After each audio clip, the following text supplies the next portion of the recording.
On June 23rd, 2023, the Celtics traded away Marcus Smart, Danilo Gallinari, and the 35th overall pick in the 2023 NBA draft to acquire Kristaps Porzingis, the 25th overall pick of the 2023 draft, and a 2024 first-round pick.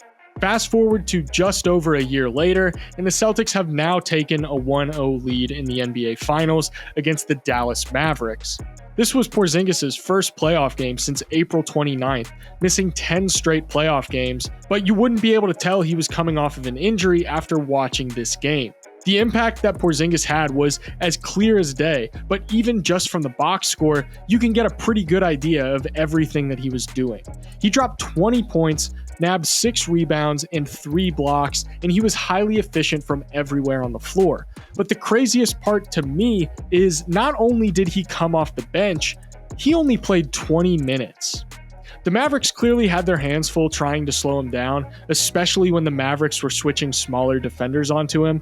This is something that we've seen Dallas do throughout the entire postseason so far, allowing their smaller, scrappier defenders to get switched onto bigs because they trusted that the opposing big wouldn't be able to punish mismatches consistently enough to hurt them. It worked against Chet, it worked against Gobert, and it worked against Cat, but we saw that that's probably not going to work against Kristaps Porzingis. A big reason for this is because Porzingis can kill you in the post. In fact, Porzingis was number 1 in post-up points per possession among all players that attempted at least 100 post-ups during the regular season. That's above even guys like Nikola Jokic and Joel Embiid. And that middling volume can be a little bit deceiving. Porzingis posted up around 3 times per game during the regular season, which is the 9th highest post-up volume in the NBA this year. Not only is it going to be a lot more difficult for Dallas to live with switching smaller players onto Porzingis, even the prospect of defending Porzingis one-on-one in post-up situations isn't necessarily a good idea, even if you have your big man on him.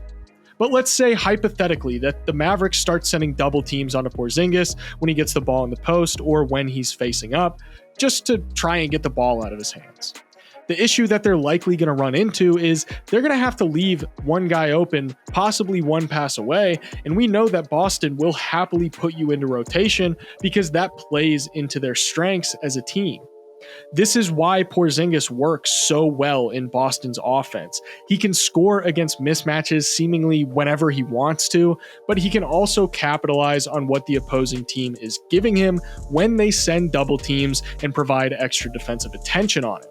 The other problem that arises is the fact that, let's say you don't concede those switches.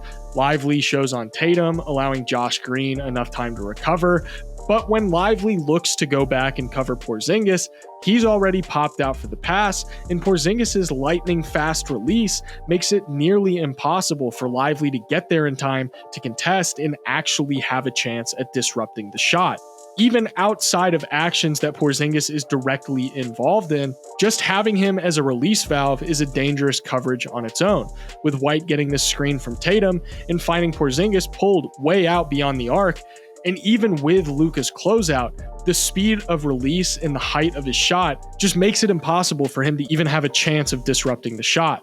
Porzingis shot 37% on 138 total spot-up threes this year, so leaving him open is something that he's going to be able to punish, but even crazier is the fact that on pick-and-roll possessions where he pops, he shoots 45.7% from 3 on 94 total attempts. Now, you might look at these pick and pops that the Celtics do with Porzingis and look at the Oklahoma City Thunder and Chet Holmgren and see some similarities there.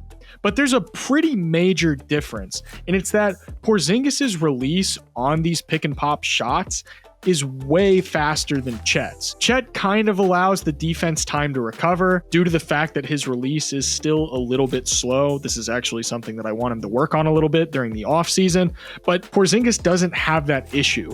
He's able to catch the ball and immediately get into that shot in a quick and fluid motion. So you run into the issue of, okay, you're not going to switch on actions involving Porzingis as the screener, but that means that you also need to make sure the ball handler is contained while also making sure somebody's available to cover Porzingis if he decides to pop and spot up for 3. But then you can take it a step further. Let's say that you make sure he doesn't get any open threes. Well, you're still not done because you now have to stop him as a driver, and that's even more of a tall task. He can attack an aggressive closeout, and if he sees defenders waiting for him in the paint, then he can just stop and pull up for the mid-range jumper, and that height advantage is going to murder you. So you can see, the problem that the Mavericks have to solve with Porzingis isn't as simple as don't give up mismatches to punish and we need to stop switching. It's also, how do we not give Porzingis mismatches while also making sure we shut down the ball handler on screening actions that he's involved in, while also making sure that we have somebody available to cover him if he pops off of the screen? And also, how do we make sure that he's contained if he decides to operate as a traditional roll man and just run to the rim? And truthfully, I don't have an answer to that question, only speculation. But you can see how complicated things get when you're dealing with a player that's as versatile of an offensive threat as Kristaps Porzingis. He's a 72% shooter at the rim, 47.7% shooter in the mid-range, and 37.5% shooter from three. He can post up for you, he can be a traditional rim runner, he can be a spot-up guy, catch-and-shoot driving wing. How many teams have a single player that's as versatile as that? Nonetheless, a center as versatile as that.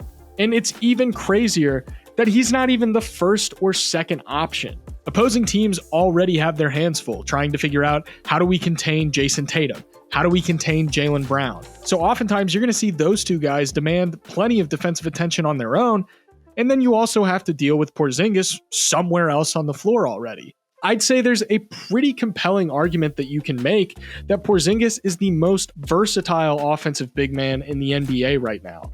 When you consider all the different hats that he can wear on the offensive end at a high level, the possibilities are pretty much endless in terms of what kind of roles you can put him in. But what really sets him apart from other quote-unquote stretch bigs is that making use of a stretch big means that you're usually sacrificing something by having your center operate in a more 5-out wing role. A guy like Chet Holmgren kind of has a slow release, so the shooting threat isn't always able to be leveraged. Miles Turner is a great shooter with a quick release, but he's not in that upper echelon as a rim runner and post-up guy. The Celtics don't have to sacrifice anything offensively by having Porzingis on the floor, which is an extremely rare trait for a stretch big like Porzingis to have, which is why I don't really even consider him a traditional quote-unquote stretch big. His versatility makes him transcend the confines of that label. He allows the Celtics to ebb and flow in and out of different styles of play, where they can go to traditional spread pick and rolls, have him operate as a delay action hub, screening and running DHOs, or they can just toss him on the wing and have him create like any normal 3-and-D guy would. And I haven't even gotten to his defensive impact yet, which is really just the cherry on top. You're getting this extremely portable, versatile offensive player that also provides you with genuinely elite rim protection. We saw it last night. Anytime the Mavericks tried to create on drives, he was there to shut them down. And unlike most other teams in the playoffs, he wasn't conceding easy dump-offs and lobs for bigs. Just because Derrick Jones Jr. gets behind him here, Porzingis has no problem flipping right back around and disrupting the shot to get the block. When Kyrie drives here, it looks like Porzingis is fully committed to him, leaving Jones Jr. open on the roll, and even though Kyrie gets the pass off between White and KP, it doesn't matter because he's able to flip right around with ease and get the block. This rim protection ability isn't super surprising if you watched him operate during the regular season. When he was on the floor this year, the Celtics held teams to 60% shooting at the rim, which is in the 90th percentile of rim defense. When he was off the floor during the regular season, that percentage rose to 66.5%, which is in the 50th percentile. Don't get me wrong, the Celtics can still very much hold water as a team without him, and we've seen that over the course of the season and even in the playoffs so far. But the problem with Porzingis for all of Boston's opponents is that he takes the Celtics from an already contending level team without him to a potentially unbeatable one with him. And it really makes you wonder how the Celtics managed to not just get Porzingis in a trade in the first place, but also receive first-round picks in the process of trading for him.